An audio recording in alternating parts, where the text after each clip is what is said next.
So welcome to another episode of the Shredder Show. Today I've got the pleasure of having Mr. Nick Gloff as a repeat offender on the podcast. So thank you very much for your time and jumping on, Nick. Well, thank you for having me. So today's topic of discussion, I heard Nick explain this a couple of weeks ago on one of his client calls, and I'd never quite heard muscle building broken down and explained quite in this process. And you were talking about the process of your body catching up in terms of like the adaptive response, and almost you're reaping the rewards almost of like the hard work now. So you're reaping like last month's hard work now. I've just bastardized that horribly. But I'm going to pass this over to Nick to try and explain this in process. I'm going to go down some different tangents with this because I've got some questions I wanted to ask you on this. But when it comes to muscle building then, Nick, how do you see it that the body progresses, say, through a bulking phase?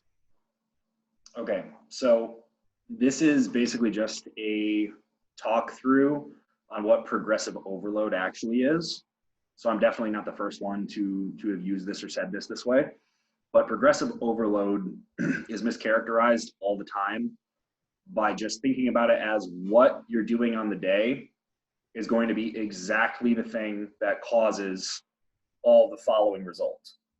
Okay, that day you're trying to progressively overload, quote unquote, thinking I need to have more reps, more load moved every single time for it to still be progressive. That's not really the case. So really how it works is what we're doing with trying to build tissue, we need to stimulate all of the processes that actually have that happen. So we're stimulating biological machinery to do the thing of putting together tissue, okay?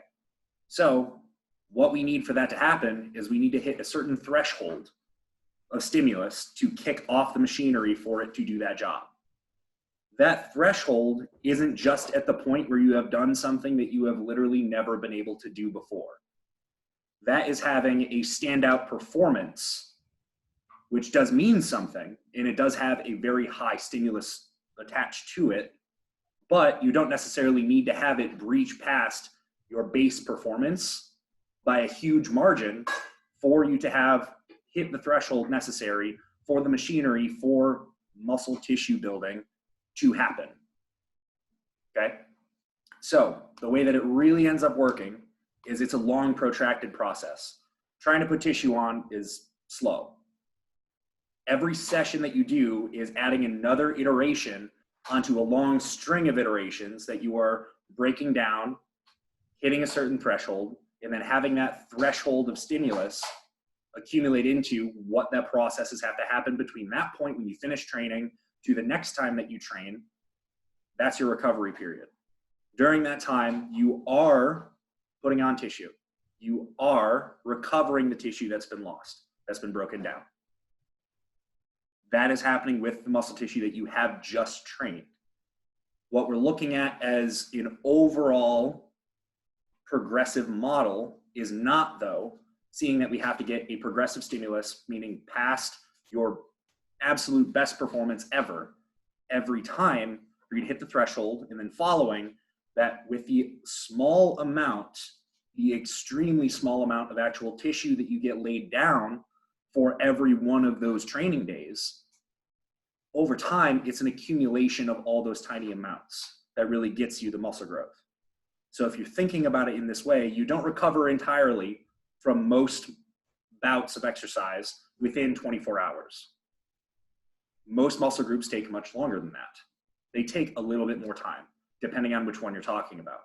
When you're training, you are putting that damage in place, and you are having to set yourself up circumstantially for you to be able to recover all of that. But that process isn't a one and done iteration every time. It's happening over a longer period of time where the entire circumstance surrounding you, what you're doing, is adding up to whether or not you put on tissue over time. So you having iteration after iteration of performances that are past threshold and the recovery processes being well managed is what brings you the tissue. And that takes a long period of time. And with this lag time of recovery, where it's not a 24-hour single iteration one and done, that you just trained, you put 3 grams of muscle tissue on between this day when you woke up and then the next day when you woke up. And then you just do that for those specific body parts every single day that you train from now until you decide that you're done with your bulking phase. That's not really how it works. You have that damage that is going to be present. That damage usually takes a bit longer for it to actually get maintained, all of the things, the structures that have been damaged to be replaced, and then for the further adaptation to happen for you to improve those structures. Okay? So, with that being a long iteration with a lag time off of every single time that you do that training, as time pushes forward, you're really recovering a couple days afterwards from what you had done a couple of days before, as well as everything in between. You're putting on that tissue in long arcs, lapses of time, and it's happening over and over in repetition, where some things are going to be more relatively damaged at that time because you trained them more recently than the others. And depending on how much you actually did with work on those tissues during those training days is going to determine just what that lag time is like. Okay? Would you say a way to look at this is almost, I don't know why I think of a cryptocurrency analogy here, but you're looking at like moving averages. So as long as you're moving average in terms of your training performance is going upwards, then that's going to be obviously the training stimulus is going to be going that moving upwards rather than looking for like spikes of like, oh, we hit PB today. Like it doesn't always have to be a PB. It just has to be the bottom. You're raising the floor up constantly, if that makes sense. Yes. It's the foundation that matters. It's your baseline abilities that matter rather than one-off performances. One-off performances can often be like the foot breaking down the door for you to get to that next level of baseline abilities. But that singular performance isn't the thing that has given you a substantial more amount of muscle tissue accrual from that period because you just had that training day. It's about having that spike of performance and then that baseline over time coming much, much closer to reaching where that spike of performance was. And then respectively, that spike of performance continues to rise up away from that baseline ability. That baseline ability raising up is what is really signifying that you're laying down tissue. Because your baseline ability is going to be exactly what you can do with the majority of the programming that you're doing for a muscle tissue, the exercises themselves, and then all the other things like nervous system adaptation and all that for one-off performances, whether or not you have that spark that day, that just extra oomph that you don't usually have, the things that add up to creating that one-off performance, that's not really what it is that's bringing you up the next level directly. Indirectly, it will. But it's what happens on all the rest of the work, all of the time. That baseline ability, that baseline performance that you can continue to hit, which is stimulative, you're going as within a proximity of failure that we know is helpful, doing an amount of volume that we know is helpful for you, for each body part considered. You're not way overdoing it with the stimulus that you're doing. You're allowing ample opportunity for recovery. All of those things in place, you're going to be moving forward with that baseline. You're going to be providing for the opportunity for those big performances to happen. But again, those big performances aren't the things that determine that next step. It's not doubling the amount of tissue that you put on. It's not even taking you from zero tissue accrual from a day that you just repeated performance last time and then doubling it right off the bat. That's also not how that works. So what I'm laying out in that framework there with all the other variables, as long as those variables are in place, you're in a proximity to failure that's actually helpful, volume that is appropriate to you, using exercises that you can perform well and you're proficient at, you do well and you can progress over time with load, control, all the other metrics that we can use as progressive methods. As long as those baseline variables are on a steady rise over time, that is you accumulating tissue over time. Not just that this one day on the beginning of this month, you just did a squat session and you put another 20 pounds on the bar. Awesome. That's fantastic. That's no poo-pooing on that. But then thinking that, oh, well, I need to do exactly that again for me to continue to gain, it's not true. You having that spike in performance, that's awesome. That's breaking the foot into the door of having another level of baseline performance come out of that. Really what that big performance is leading you towards is you being able to inch your way up to making that big performance that was just an extra out of you that day, having you reach that and make that your minimum ability for the following squat sessions you come back to. That is what is indicating your actual progress, okay? And the way that this really works with the lag time, in the way that I conceptualize it, is there's like a step method to it, where how much muscle tissue you have and how much strength you have, they're tied together. They're not a direct one-to-one correlation though. They don't move at exactly the same time. So how it works, and I'm gesturing with my hands, which I'm sure most people are probably listening rather than watching, but what I'm doing is one hand is going up, then one is staying down. And then the other hand is going up to match it. And then that same hand that just moved moves up again further away from the other. And then the one that was left behind comes up to chase the other. That is how much strength that you can always repetitively use on a movement, or just in general, your general strength abilities within the movements that you have as staples that are consistent within the program, and the amount of tissue that you are putting down. So the amount of tissue that you have is going to be a good indicator of how much strength potential you have. More muscle tissue, the more potential for strength there is, okay? So if you have more tissue, you're gonna have a higher strength potential. So if you have a little bit more tissue, so the tissue hand is going up, but the performance hand is still down, okay? You just had that raise. The muscle tissue hand went up. Now performance is lagging behind. But with all the iterations of your training up to a helpful threshold, with all of the other variables being well controlled and in place, then this performance hand comes up to match it at some point. And then you still have more ability through the muscle tissue that you do have to express further strength above what that already was. Now, muscle tissue is lagging behind your strength. And then that follows each other and they chase each other through time. So they don't move at the same time. They lag behind one another. So watching for tissue gain and strength gain to happen at the same time, it does in a protracted period. But if you're looking at it at any one given time, it's going to be, one is going to be a little bit behind the other, and then they're going to match, and then one's going to be a little bit behind the other one. And then it's just going to move as a tipping scale all the way up through. And you're going to be progressing over time through that. An interesting comparison to that analogy of the scale and sort of flip-flopping between the two, which one you're pushing. Do you see a similar sort of cause and effect almost from people pushing their nutrition to then drive more performance? So maybe you push carbohydrates up a little bit more and then you see performance increase a bit more, and then you see maybe there's more demand because the performance has increased, you can increase the calories, and almost like an effect from that? Yep. As long as there's enough time given between and the jumps are moderate enough that you can catch up to it in a fair amount of time. So always keeping in mind that we're trying to have some, the way I like to think about it is whenever there is a bump in macros, bump in food, whatever, fats, carbs, you bring up the amount of energy going in.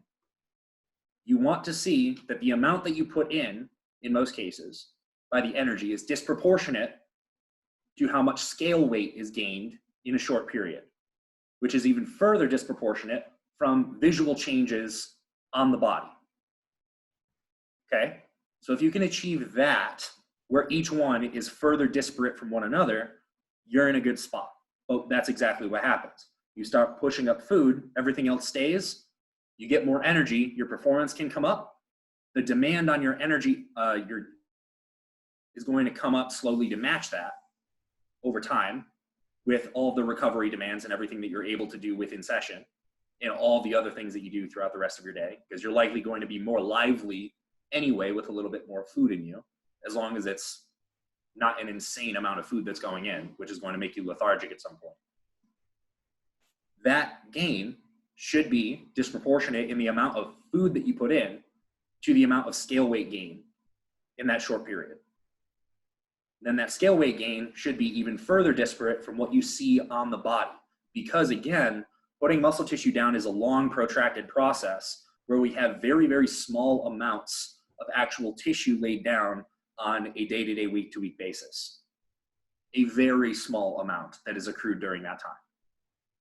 So when you're adding in calories, you shouldn't be looking for like, oh, my client, or me, doesn't matter, my client, I'll use, looks this much bigger or whatever. Like you're not going to look for that, because it's not going to be an accurate gauge of what you're doing.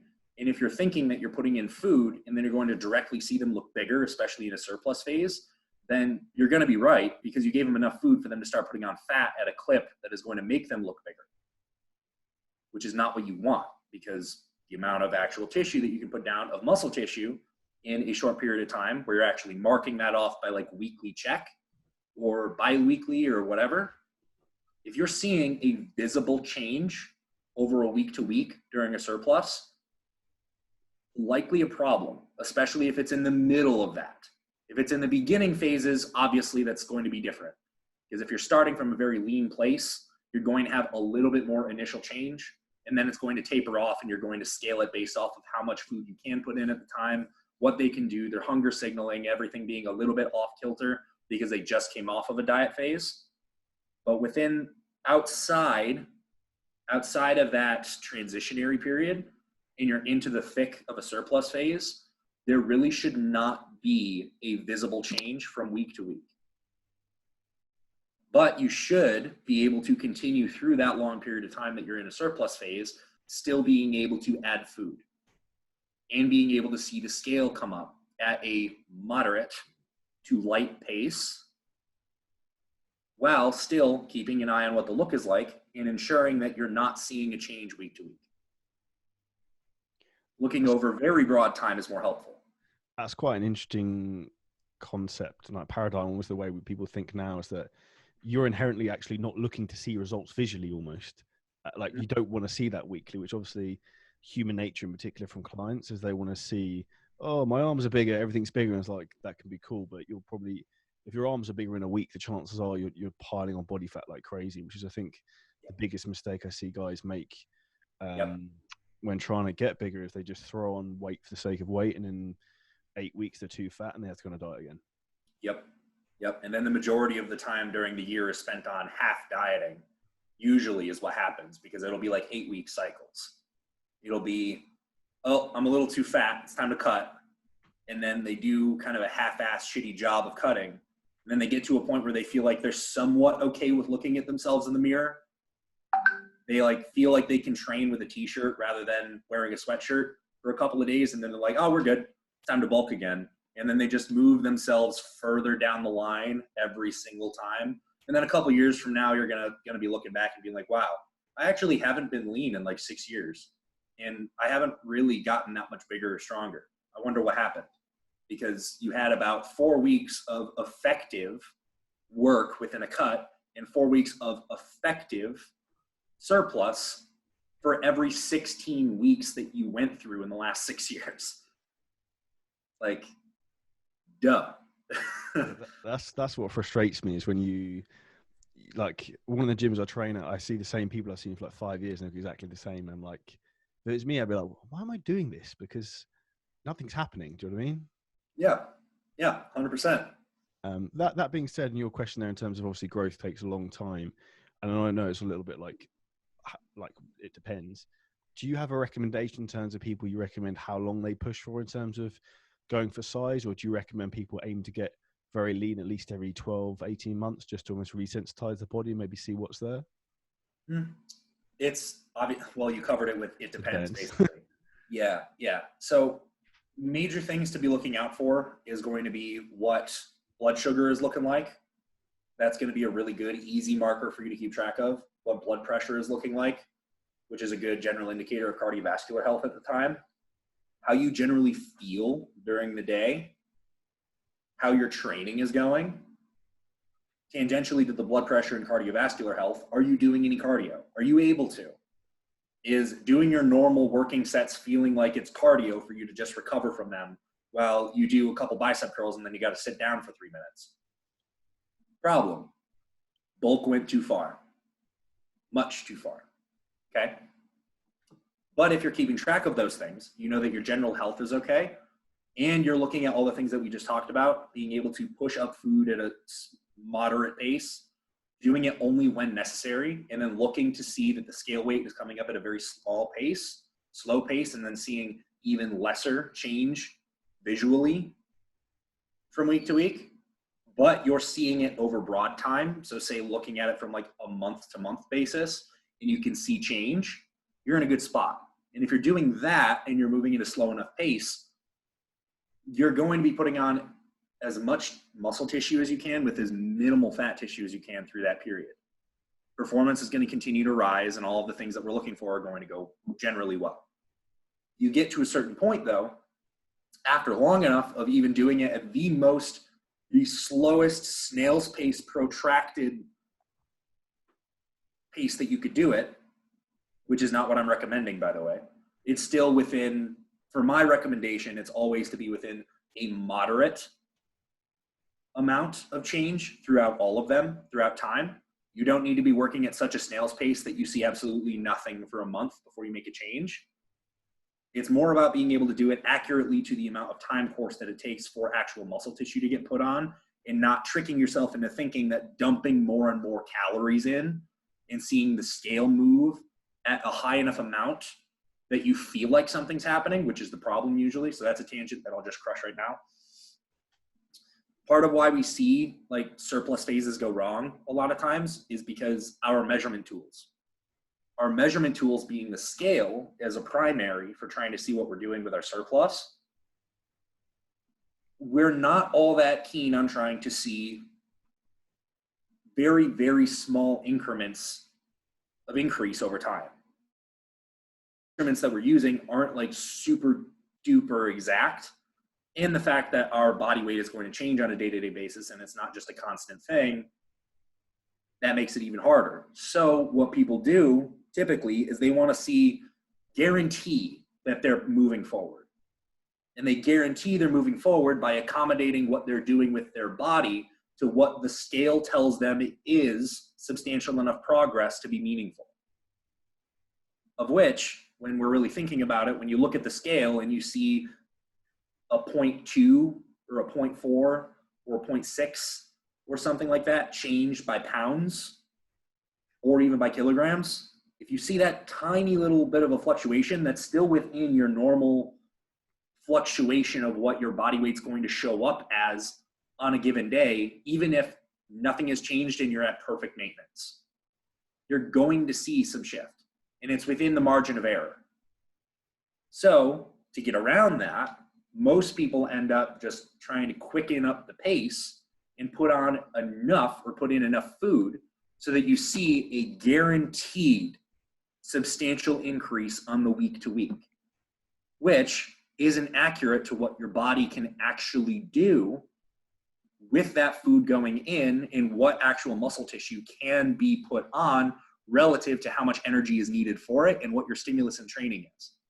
It's just the time period of a week is not enough time for you to see substantial muscle gain. Seeing substantial weight gain during a week is entirely possible. Trying to minimize the amount of weight gain and maximize the amount of muscle tissue gain requires you to remember that you're trying to be accurate with what your body can actually do to produce that muscle tissue, supplying it with enough energy to do so, in creating the circumstances that allow it to happen, but you're not just throwing more gas on the fire unnecessarily just because you want to see the fire get bigger. It's not helpful, okay?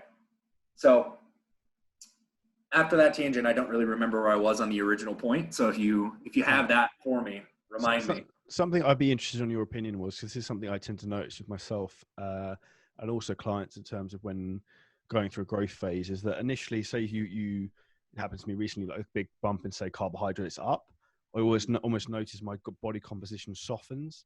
And then maybe 2 to 3 weeks in, then my body seems to fire into and gets used to almost like turning through that amount of nutrients. Is that something you see fairly common? Like almost, again, you're talking about those two scales, almost like that yin and yang, where you push up the food, your composition will start to go a little bit, and then your body will almost catch up a little bit to the food. Yeah. I think most of the time when you have a big jump, especially in carbohydrates first after a dieting phase, the majority of what goes on is just water anyways for the beginning period. And then yes, once you get used to having that food in, that starts to lessen because the baseline starts to raise up and what your body's expecting as intake is going to adjust over that time. So that water will start to come back off. It's just any sort of an extreme jump with that to begin with is going to create that response. I mean, anybody's gone and had way too much food on their cheat meal during a diet, and you're like, oh crap. And then you wake up the next day and it looks like you didn't even diet the last like 10 weeks. That happens. And that can happen with a purposeful instead of a mistake, with you going way overboard and losing your mind and then eating something you shouldn't have. It could also happen from something that was planned, but ended up resulting in the same thing, which is you eating more than what your body was able to really work through. It wasn't ready for it. It had more sodium, it had more carbohydrates, you ended up holding more water with it. And then you see the result of that immediately. And then that result, because you're not going with that, like if you were to screw up on your diet, you see that happen and then you're back on, a couple days later, it's gone. You're good. The waters came back off, you're back on track, everything's starting to kick along again. But when you're on the opposite end of a diet and you did that purposefully, you don't see that normalization for a long time. And that would be why. Because you're just continuing to sustain that amount of intake with all of the pieces, parts of what that intake is to your body that is going to create that environment, and you will hold on to that environment until you normalize to it. What would you say are the signs that your body's almost normalized to that, like almost nutritional set point, and a point where you should start to maybe incrementally take calories up again? Obviously, we've spoken about body weight. Is that just purely on stagnation of body weight, or stagnation also of performance? Both. I tend to hold off on food increases based off of performance for a little bit longer, because of the fact that, again, with the step idea of how it chases, you're going to have periods of time where you're not going to be making substantial progress with performance, but you are putting on muscle tissue. And if really what the calories are for is putting on the muscle tissue, the performance is a tool for you to get that muscle tissue to be gained, but you don't need more calories directly for you to get stronger over that period of time, or for you to produce more general ability. You're waiting for the amount of muscle tissue that you have to actually get accrued and get up to the point where you do have a higher strength potential for you to express it again. And then all the other variables that go into whether or not you can express strength at that current time. So trying to push up food based off of performance most often ends up putting it in too early, and then you end up seeing more scale weight gain than what you really want to see. And then they start going downhill with their body comp a whole lot faster, if that's quickly done. If, however, it's been like a good period of time, like a good long while that nothing really has been pushed up, body weight is pretty stagnant, performance is pretty stagnant, okay, more food, then you're likely to see a jump in both. So, and for time course on how you're going to put in food like that, it's going to be dependent on the person and how much you feel you can give them, their body size, how hard they train, what other activities they have going on during the day, whether or not they're doing cardio, to what intensity, how much of a volume of cardio they're doing, all the other things that go into their daily intakes. That's going to determine the time course and how much per that time you're going to put in food. Makes complete sense. You talked about something else interesting was earlier in terms of, obviously, we talked about moving up, like the moving average in terms of training performance, and obviously the one-off training performances, which we're always looking for in terms of hitting PBs and things like breaking down the door. Like, do you think people are, when they break down the door with things like PBs, do you think that's just a confidence thing, them suddenly realizing what they can do? Or maybe like a new experience training with someone at a higher level who's pushed them further, perhaps? I think that's two different questions there. One question would be, does this person actually have enough training experience for them to realize what they're capable of? One, and then do they actually have that ability at all? So One side is, do they not know, which is what you just said. Do they not know when they had that experience with somebody that's better than them, that can push harder than them, that shows them, no, you're not re-racking it right now because you have another 20 reps and it only just started to hurt now. You're not done. Hurt does not mean done. Done means done. And then when you actually go through that and you learn that experience, you go, oh, wow, I was really treated like a Sally there. I guess I have a lot of work that I could do, and I could get a whole lot better than this. And then by magic, after that point, their training sessions start to get a little bit more lively. They start to actually push, and then their performance jumps through the roof. That'll happen, obviously. But then there's the other side of things where they are pushing like that already, and they pretty much know just about how far, like how many gears they can click on for them to go and do it. They may be missing one or two, but they're at a high enough threshold that they're cranking on it all the time. Those people, that performance jump is going to be much harder to come by. But that performance jump may come from you just losing any care of what you're doing at the moment and letting your mind shut down further for you to get those last gears. And then secondarily is having all the other circumstances continue or planned out in a way that will allow you to make those big jumps. Like you undulating volume totals that you're doing over time, undulating how close to failure you're going to on the sets that you do, actually do, the order of exercises, your recovery variables, increases in food, increases in anabolics or something like that, or better sleep and all those things. All those other things that do contribute to performance and recovery, those are going to be more likely to be the catalyst for you having a big spike in performance rather than you just losing it and going, okay, it's time to put the pedal down, because most likely that person, as an example, already had the pedal in the floor.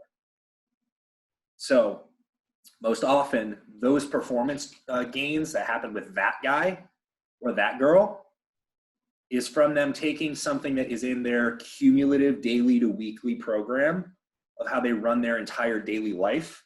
Something in there clicks, something there changes, and then you see a big performance jump. That's often what happens. So somebody's sleep isn't that great. You get their sleep together, magically it starts going well right afterwards. There you go. Somebody's been stagnant for a while, you start putting in food, their performance goes up. There you go. You have them pushing on the same general pace of having a little bit of food come up, then waiting for the strength potential to come up, and then you keep doing this. You're going to have along that way on that curve some days that are just going to break the mold and you're going to have a big spike. And that just happens. There are some parts of that that aren't going to be trackable or traceable or trying to reproduce them, but there are very easy ways of figuring out how to move variables for you to reproduce those yourself. But again, those are one-time performances that you'd have to engineer everything around to make that happen, rather than engineering everything in total for everything to be rising up, instead of trying to taper yourself, because for that person that really does have the pedal in the floor, for them, it's more so that when you're looking to get that performance baseline to start coming up, you need them to be consistently doing the same things over and over and over again for that performance baseline to come up, for performance spikes to come up, and they're already always on it. You're going to have to do a manipulation for them to have some of that fatigue that they accumulate from their training to drop off enough for them to express that higher level of ability. Because your fatigue will mask your quote unquote fitness qualities. And if you're training really hard all the time and you know that that extra gear you already have in use, the way for you to use that extra gear to get that higher peak is by tapering down everything else to allow you in one bout to be able to have that pop up higher than it was before. So that would be the two distinctions between those people and how you'd approach that. 100%. Something I'd be fascinated to ask you, number one, who's the hardest person you've trained with? And number two, who's the hardest person you've seen in terms of training, like intensity wise, or anything that's like really impressed you?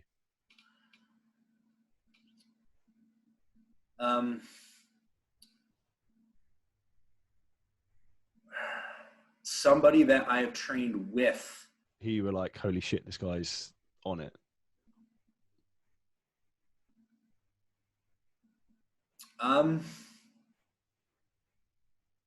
Not really anyone, to be honest. I've never had a training session with somebody that blew me away that I couldn't chase. And that's partially because I don't really train with a ton of people. So that's not to say that, like, I'm not somebody that has gone and trained with all of the pros in powerlifting or bodybuilding, and then, you know, I'm sitting on the mountain going, no, I train harder than all of them. Like, that's not it. I haven't trained with all that many people in my lifetime up to this point, and I typically do train alone. So the opportunities for me to have done that are extremely few. And of the times that I have trained with people, aside from just myself, that were on one-off sessions, something like that, no one's really blown me away. No one. So, but aside from that, actually, I'll give credit to my friend Jake Elgie, actually, a longtime friend, actually from like around the area that I grew up. So he was an hour away from me. We became friends in like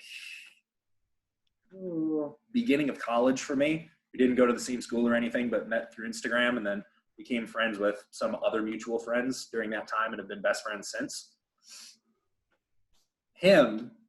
Put him on a hack, and he will just die on a hack.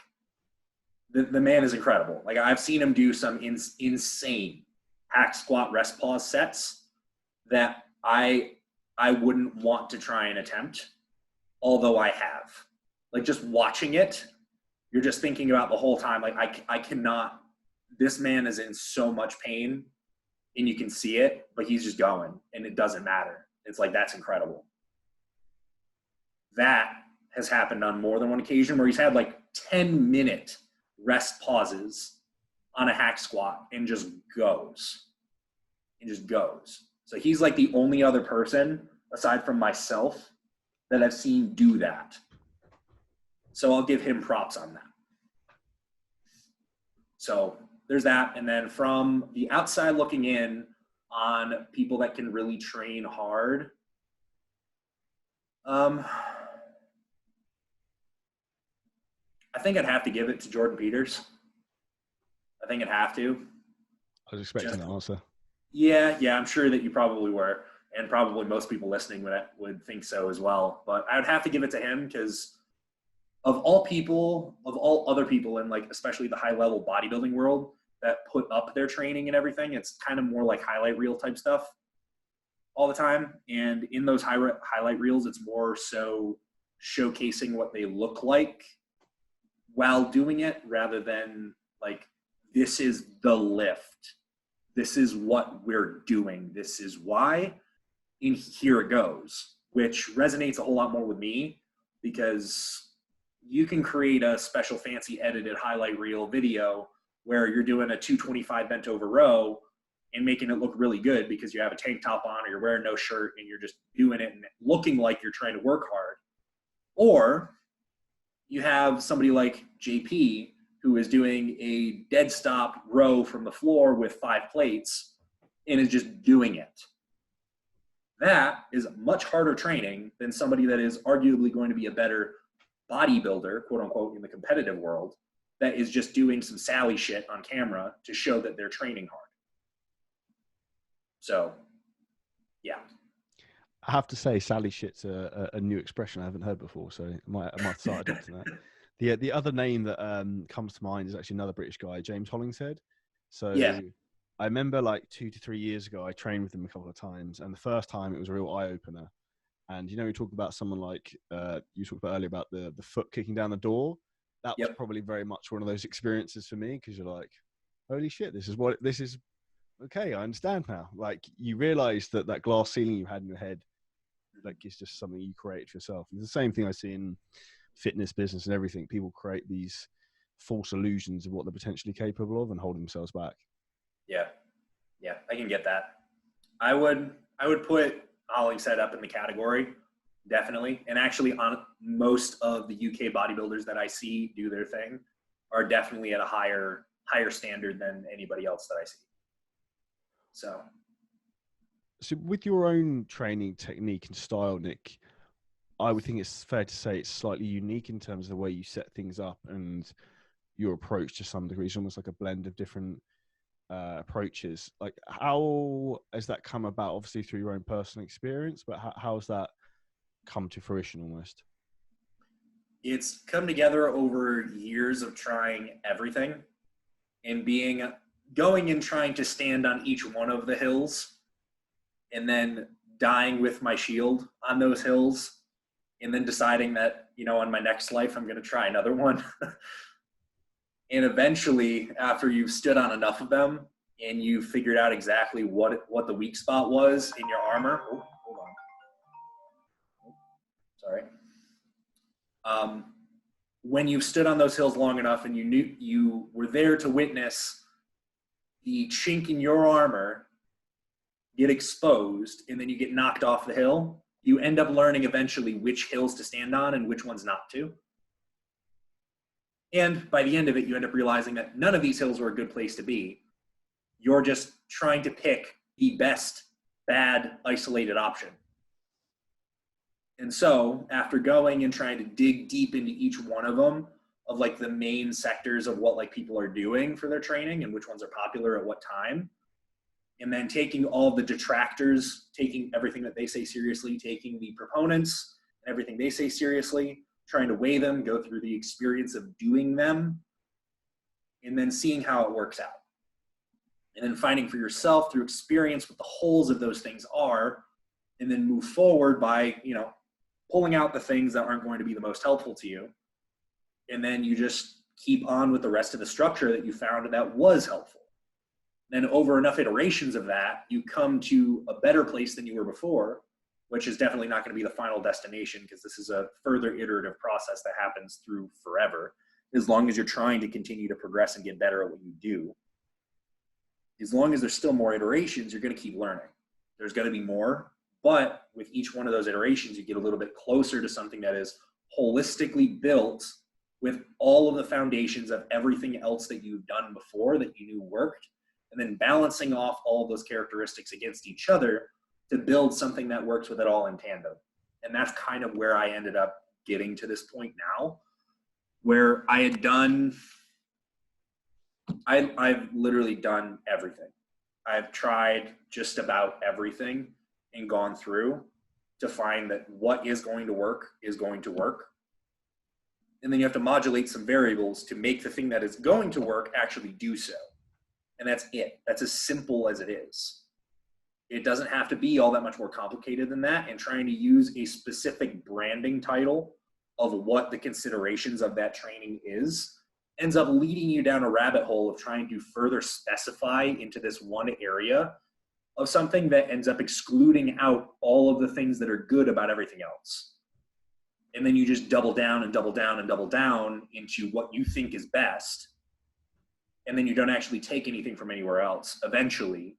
And then you end up becoming a meme culture of what it is that everybody else sees what you do, because you can no longer produce results because you've gotten so far away from general principles that apply to everything, because you look at every other method as an attack on yours, which is something that happens everywhere. And there's almost nothing that irritates me more than that in the bodybuilding space is the memifying of everything and necessarily having a checkbox list of your beliefs about a thing that you need to unequivocally sign yourself onto for you to be accepted into the cult group of this certain type of thing within the industry, which ends up becoming people end up going to certain trainers, certain training programs, certain methodologies, because they have bought into it as if it's like a religion, in treating it as such, in defending it to the death like it's a religion, instead of just looking at what the lessons are to be learned from them, and then putting them together like a logical human being should, take all the tools available to create the most holistic process that you could to get to where you need to go. So that's pretty much it. That's one of the things I really like about your approach in terms of programming, with everything from exercise selection to volume reps, everything. There's almost like a a cumulative blend of like everything together. So there's all stimulus boxes are ticked, rather than I think a lot of people tend to probably push very heavily either on like super high volume sort of angle, or like progressive overload. This is the only way. Where I think the reality is it's the same with, you look at nutrition, like your body needs all three macronutrients. Like your body probably needs all different training stimuluses to optimally progress. Yep. You mentioned about dying on hills, and I heard a story of you before, Nick, that apparently you squatted you knew this was coming.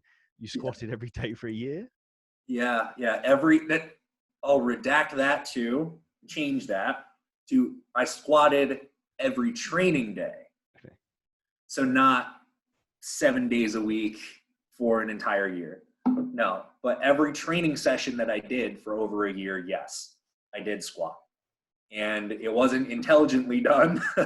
I will say that. I will admit to that, where it was, instead of doing it on some sort of like Bulgarian squat style method or something like that, or trying to scale it based off of how I was feeling or what my recovery was like, or trying to match how much work I was doing for the squats and then changing things on my leg days to accommodate for. Wasn't really taking out any compound lifts to accommodate for it either. Didn't change the volume totals, didn't change how close to failure I was going. And the squats was a non-negotiable rest pause to 50 reps, no matter what. Every session? Every session, yes. How I don't even want to think how bad that was, but do you have to vary the weight loading across the week? I didn't, no. So what I would do is I would choose a weight that I knew that I could get for between 15 and 20 as a first fresh set, and just work with that. And no matter what, even if I came in feeling terrible, if I chose a weight that was like a 15 to 20 repper, I'm going to get it. I'm going to be able to do it. It may just take a whole lot more out of me to do it. And it may take another rest pause or so to get it done, but I'm going to do it. And then over time, obviously, I would just increase the load on that. And then really, before I would increase the load, I would try to get the entire 50 done with 3 or less rest pauses. And then once I could get it in 3 pretty easy, then I would up it by like a half a plate. So I would go from, I started off doing it with back squat. So I did it with 225 to start with, the first goes. And then eventually, after I could get that for 3 rest pauses fairly comfortably on a daily basis, then I brought it up to 2.5. And then after I could do that, I would bring it up to 3. Then after that, 3.5. And then after that, I got to 4. And then once I got there, I had to change it again because I was smashed, obviously. And I started doing goblet squats instead. So I got a little bit of a break there. And then after that, it was front squats. And then I did all that, and then I worked that up in the same kind of method all the way through there. And then by the end of that, I was just doing alternations between front and back squats after that point. And then that ended up getting tailed off by me starting to do a 5 sessions a week of pulling of a deadlift variation, one or the other, for 5 sessions a week. So I ended off one with a little bit of an overlap of daily squatting and then 5 sessions a week of pulling, which I did together for a couple of months. And then I moved on to letting the squat go and then did the deadlifting for 5 sessions a week and continue that for, I think, probably 8 months, almost a year. Yeah. Here's an interesting point. So do you think that's retarded and insane, and I please hope you have videos of that somewhere, because I'd be fascinated to see this. And like, do you think the repeated bout effect of almost consistently squatting and say doing pulling movements is why your technique is so good and you're so prolific at those movements, and now you're almost reaping the rewards now in terms of your top end strength output, because your body's used to smashing stupidly high reps of these weights anyway, so you've built up that tolerance through insanity to be able to do it at higher reps, so now you can just increase the load essentially? Yeah, I would 100% say that. I would say that my skill, specifically on the squat, I can owe that to that really long period of time that I was not giving myself enough time to forget. It was such a staple that it became like breathing. Squatting became so easy that it was like breathing.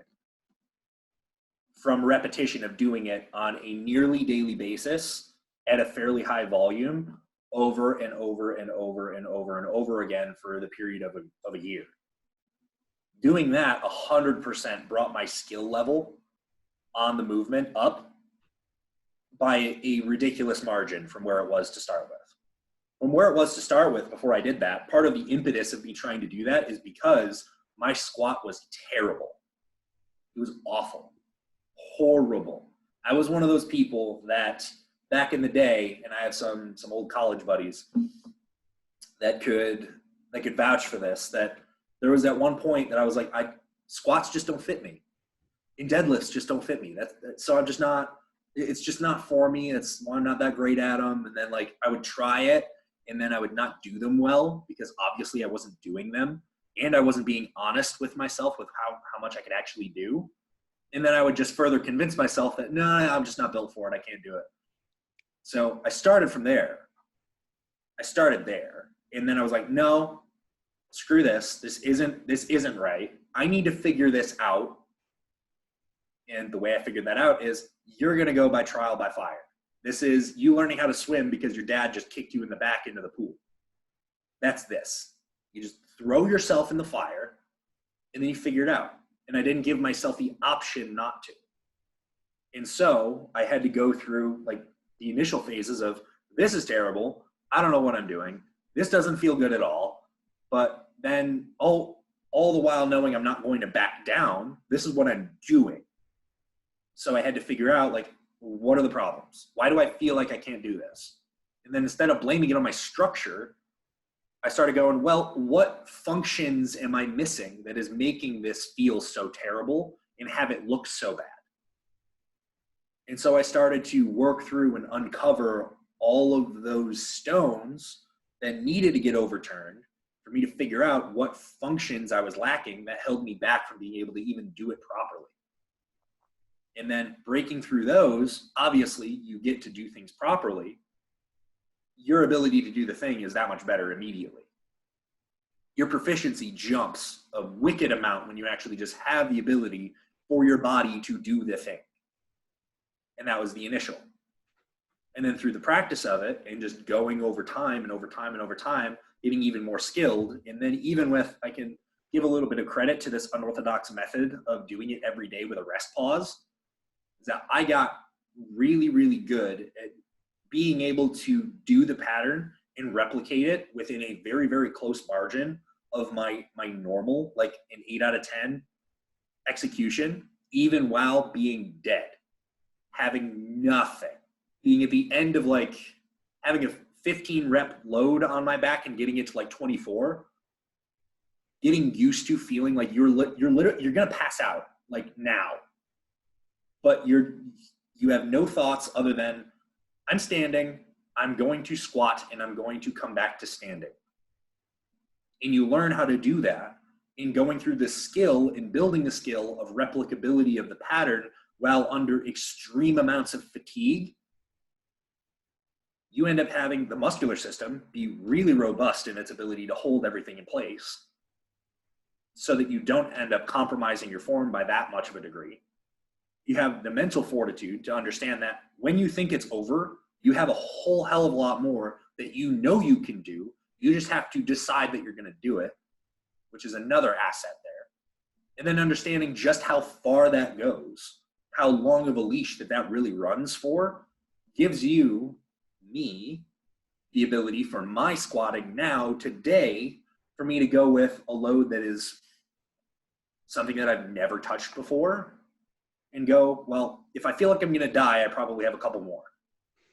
And still be comfortable with being able to do that. The first time that I ever squatted 8 plates aside, I had never done it before ever. But you know what I said? I said, I didn't say, I'm going to see how first one goes. And then I got through the first one. I'm like, oh, we're okay. That was really hard, but it's okay. And then rack it. No, I was like, I'm going to take this for 6. This is what we're doing today. And then I just got under the bar and I didn't get 6. I got 3. But 1, felt like I was going to get crumpled. 2, felt like I was going to turn into a lawn chair and I was going to pass out under the bar. 3, felt like I wasn't even in the room. Then I put it away. I was like, well, that wasn't so bad. I can say that me going through being in that mental state and physical state together so frequently over a long period of time gave me the ability to be able to go there, recognize it, and go, okay, there's more here than what every single sign is telling me that there is. So you have one of 2 choices. You can be weak today, or you can go, no, I'm just going to squat it back up. And that's it. That's an interesting thought process as well. And actually, the stupid part of my brain was, well, maybe I should try this. This sounds like it could be interesting. Also we talked about a repeated bout effect in terms of physically, in terms of like the training, the movement, but almost like psychologically, your brain being in that warped position nigh on daily of like, we're pretty much dying. You just get used to that. It's the same as you get acclimatized to certain stress from work or whatever. Like your body just adapts to everything. And I guess you've forced an adaptation mentally in your head to be able to push yourself there. And do you think that's something that came very much from that period? Yes. Yeah. I had those same tools in place long before that. That's why I was able to do it in the first place. Because that same kind of mental state relative to the physical state, like the ability to go there, I already had for a long time, but it was the context that was specific to the squat that I didn't have. But because I already had the tool to be able to do that prior with other things, I could apply it into the squat and actually, like, I had an idea of where I could go to, and that formed my ability to actually like have the confidence to walk there. But then building a skill within being there after I got my foot in the door was me realizing what I could do with the squat, which came afterwards. But the tool to be able to do so came long before. I had that ingrained in me when I was 12, 13, when I started sports, because I didn't give up anything. And if I was gonna die to do something, I was gonna do it. And that's just the way that I thought. So I had that from the very, very beginnings of my athletic careers. And so I just applied that same thing into what I was doing with squats. And now today, squatting is absolutely my favorite thing of all things to do in the gym. I call it my happy place, even though it's it's been a place of torture in the greatest of ways for a long time. It's my favorite. I love it. Out of interest, I presume I know the answer to this, did your legs grow a lot from this approach? Or not as much as you'd think? Not as much as you would imagine. No. Throughout that time, actually, my quads, they grew a bit. Specifically, my quads grew a bit, but not as much as you would think you would get from doing a rest pause on squats every day for a year. If you were really trying to add it up and be like, you'd be like Tom Platz by the end. You'd be like Ben Pekulski legs by the end. Like, no. Even by progressing from 2 plates to 4 plates doing that, still nope. So really what that wasn't as much of putting on tissue. It was really more about the pattern of squatting. Doing the thing of squatting and treating squatting itself as like its own separate sport is really what I was doing. And I was totally fine with the fact that my quads specifically weren't really growing a ton through doing that. I was training legs with normal volumes and still doing pretty similar things to that type of like squatting intensity on my leg days anyway, of which I've had 2 leg days in my rotation since like the very beginning of my training career. So I had always had that in, so they were still growing throughout that time, but not to the degree that you would imagine that it would just blow up. On the flip side though, when I had done the 5 deadlift sessions per week for a number of months, I had never, and I still to this day have never had that much back development happen in one concentrated period of time, ever. So that stands for that. What do you think the difference is between the two of those then? Because hypothetically, you would have thought it'd have a similar effect. The bigger thing, I believe, is that when I was doing the deadlifting, I was a little bit more intelligent with how much I wanted to push on the volume for it, where I wasn't doing a rest pause of deadlifting every day. It was doing between 2 and 4 sets of a pull within an undulating rep target and intensity target, obviously, between like relative exertion and the amount of actual load on the bar, and slightly in variation as well, because it would be stiff legs, it would be conventional deads, and it would be RDLs, as well as bent over rows that would be in there, which I wouldn't really count directly, but it was still lower back loading that was added as extra. So with those things in there, it was a little bit more of an intelligent undulation of those things to allow me to continue performing on them. And that would be where I would say the change was. If I was a little bit more lenient, I guess, on myself with the squatting, and I was trying to undulate and change things a whole lot more and use more of that type of a method instead of, nope, this is what's happening, this is what we're doing, and we're just progressing load through time and how many reps I could do per rest pause. If I did it a little bit differently, maybe I would have gotten more quad growth out of it, but I can't say for sure. My last question for you, Nick, before we wrap this up. Obviously, you train like an absolute lunatic because no one in the right mind would do a rest pause set on legs every day for a year. Like, obviously, I know what's happened with your hand recently or your thumb. Yeah. Have you had many other issues in terms of injuries? And if not, how have you managed to navigate that obstacle course whilst having your lunatic approach? So I haven't really had anything crazy happen. Like the thumb, so anybody that doesn't know, I crushed my thumb on a reverse pec deck. So yeah, believe it or not, that's probably the first person to ever do that.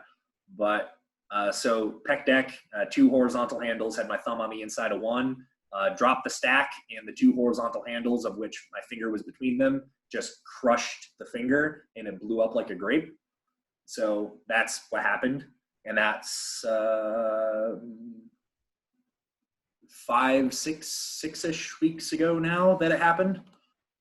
And up to this point, actually from 2.5-ish weeks ago, I had started being able to train again. And so up to this point now, I can do pretty much everything with it, even though it was a crush injury. So basically, if you were to, you're imagining what it looked like on the inside of the finger, it'd be like if I put it underneath a steamroller, is basically what it looked like. Like it was all just bone shards and ground up soft tissue. But now, at this point, which I'm very lucky to say after only a couple of weeks of having to take completely away from doing any like resistance training, I can deadlift with it. Like I can hold onto things and not have much of a problem. So it's pretty much fully there, even though the bone still has to regrow a little bit. That's the biggest major injury I've had. Of other ones that are notable, I've had like some like tendinous issues from time to time, because that just happens from overuse, of which I have had a history of doing to myself.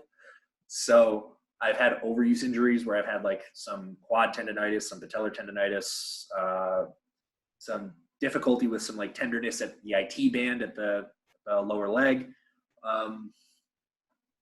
separated the SI a little bit, and that was a chronic issue for a while. No muscle tears that I know of, really. I had dislocated a rib or two, which never really got checked on by a doctor, but I had done that deadlifting, and that was a whole lot of fun. I thought I tore a lat, but I was wrong. And then I ended up continuing to train with it. And then a couple weeks later, after it felt pretty okay, I deadlifted again and it did it again. So that was fun. But that time I finished the set, even though it did that. So, what else?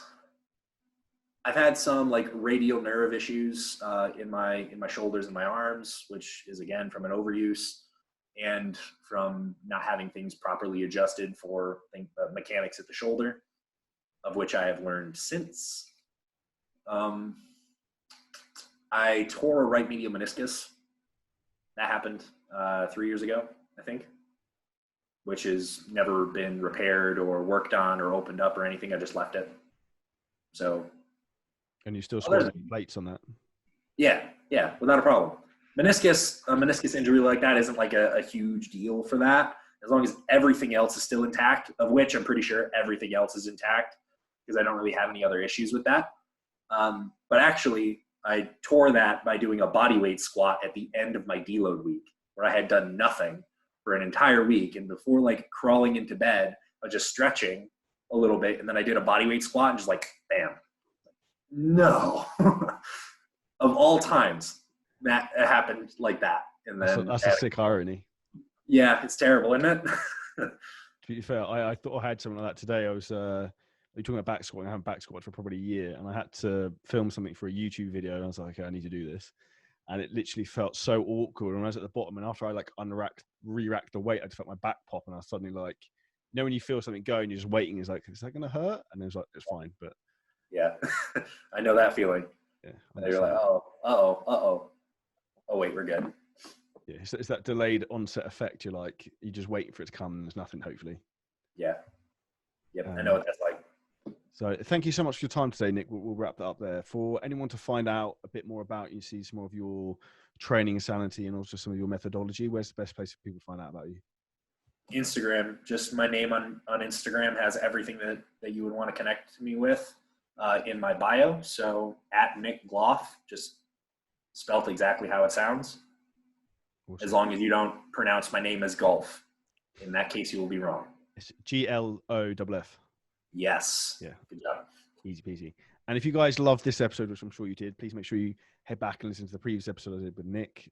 Nick is, like, as you can tell, extremely passionate about what he does and leads by example, and someone well worth following. So check him out, and really appreciate your time today, Nick. So thank you so much. Well, thank you for having me.